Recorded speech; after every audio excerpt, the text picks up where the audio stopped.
दोस्तों, समाचार परिक्रमा के इस सत्र में हम चर्चा करेंगे एक समाचार की, जिसमें कहा गया है कि government to govern OTT platform अर्थात सरकार अब ओटीटी प्लेटफॉर्म का नियंत्रण करेगी।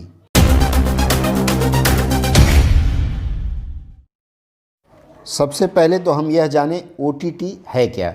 ओटीटी कहा जाता है ओवर द टॉप, और प्लेटफॉर्म को आप मंच कह सकते हैं। ओवर द टॉप प्लेटफॉर्म का अर्थ होता है कि जो भी सामान्य सेवाएं हैं उससे हट करके, अर्थात इंटरनेट के माध्यम से जो भी सामग्री आपके पास प्रस्तुत की जाती है उसे ओटीटी का नाम दिया गया है। यह ओटीटी 3 रूपों में होता है। सबसे पहला है कम्युनिकेशन अर्थात संचार, दूसरा है वीडियो कंटेंट जो आप देखते हैं, और उसके बाद तीसरा है एप्लीकेशन इकोसिस्टम। इसमें जितने भी ऐप्स हैं और ऐप्स के माध्यम से जो सामग्री आपको प्रस्तुत की जाती है वे हैं। और दूसरी तरह से यदि देखा जाए तो मूल रूप से इसे 2 श्रेणियों में बांटा गया है, communication and non communication. Communication को यदि हम विभाजित करें तो 2 श्रेणियों में विभाजित कर सकते हैं। एक है VoIP अर्थात वॉइस ओवर इंटरनेट प्रोटोकॉल, और दूसरा है PSTN public switch telephone network. इन दोनों के लिए विशेष रूप से लाइसेंस की आवश्यकता पड़ती है। आइए अब हम OTT प्लेटफॉर्म को सरकार नियंत्रित करने जा रही इसके पीछे और OTT की अन्य चीज़ों के बारे में जानकारी साझा करते हैं।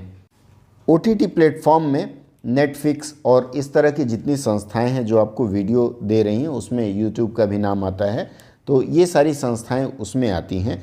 पिछले कई वर्षों से लगातार सरकार के पास यह शिकायतें आ रही थी कि इन मंचों पर जो सामग्री प्रस्तुत की जाती है उसमें कई प्रकार की अश्लीलता या अन्य आपत्तिजनक सामग्रियां होती हैं, जिनके नियमन के लिए सरकार ने निर्णय लिया। हालांकि सुप्रीम कोर्ट ने भी इस विषय में बड़ी तल्ख टिप्पणी की थी। उसके लिए अक्टूबर 2019 में भारत सरकार के सूचना प्रसारण मंत्रालय ने एक सूची जारी की थी, जिसमें 5 प्रकार की सामग्रियों को इंटरनेट पर डालना या OTT मंचों पर डालना निषिद्ध था।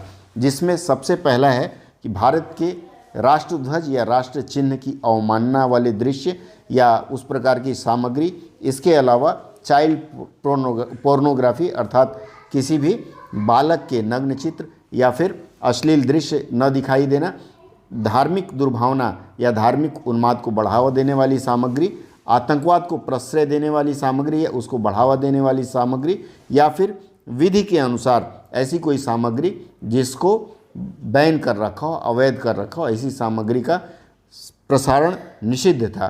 तो इसके लिए जो भी व्यक्ति इंटरनेट पर सामग्री डालता था उसको एक स्वघोषणा करनी पड़ती थी। जो लोग यूट्यूब पे वीडियो बनाते हैं उनके लिए भी है कि हमारी सामग्री में ये चीज़ें नहीं हैं, और उसी के आधार पर उनका वीडियो मंच पर आ जाता था।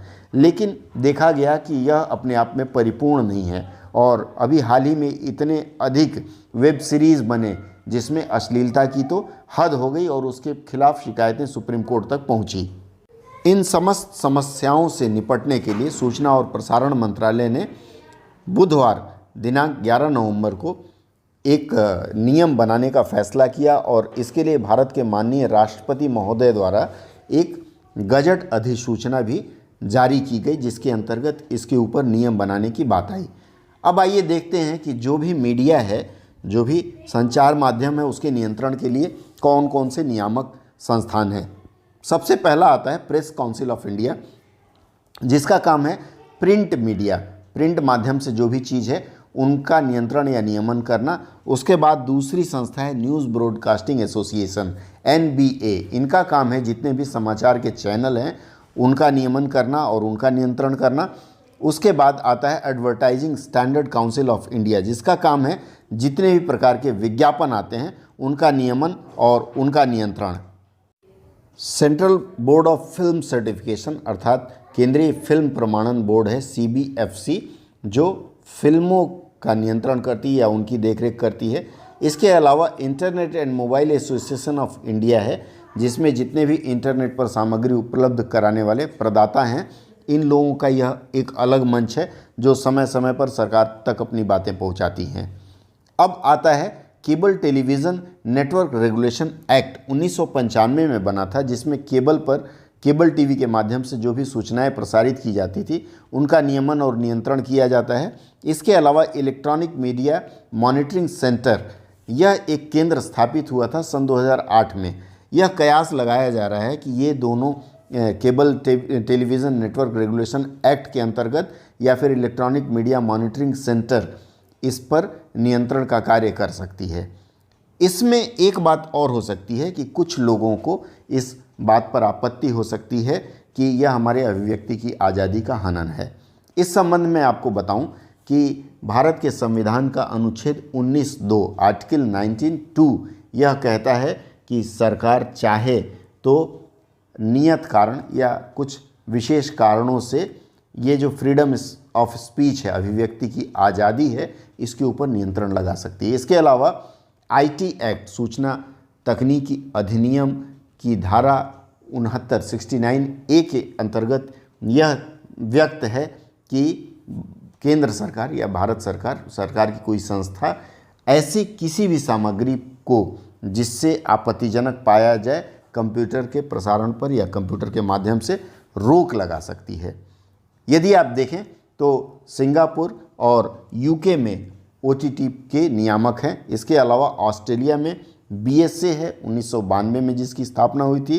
तुर्की में 10 वर्ष के लिए ओटीटी को लाइसेंस मिलता है और ऐसा भी देखा गया है कि कुछ ऐसे ओटीटी मंच हैं जिसे तुर्की में बैन भी, प्रतिबंधित भी कर दिया गया था।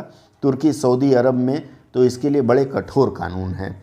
अब जो ये इनके नियमन के लिए, ओटीटी मंचों के नियमन के लिए जो अधिनियम बना है उसका नाम दिया गया है पीआरबी अमेंडमेंट बिल।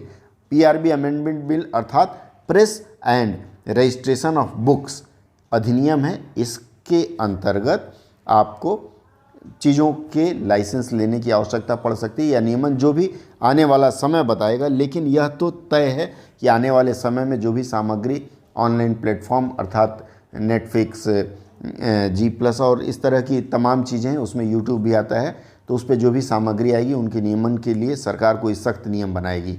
और हो सकता है कि इसमें यूट्यूब पर जो भी सामग्री मिलती है, इससे लाभ क्या होगा कि जो भी फेक न्यूज़ आती हैं या फिर गलत समाचार दिए जाते हैं उस पर नियंत्रण हो पाएगा।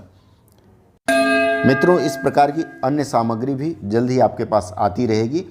इसके लिए सबसे आवश्यक है, अगर आपने सब्सक्राइब नहीं किया है तो हमारे चैनल को सब्सक्राइब कर लें और अपने मित्रों में भी साझा करें।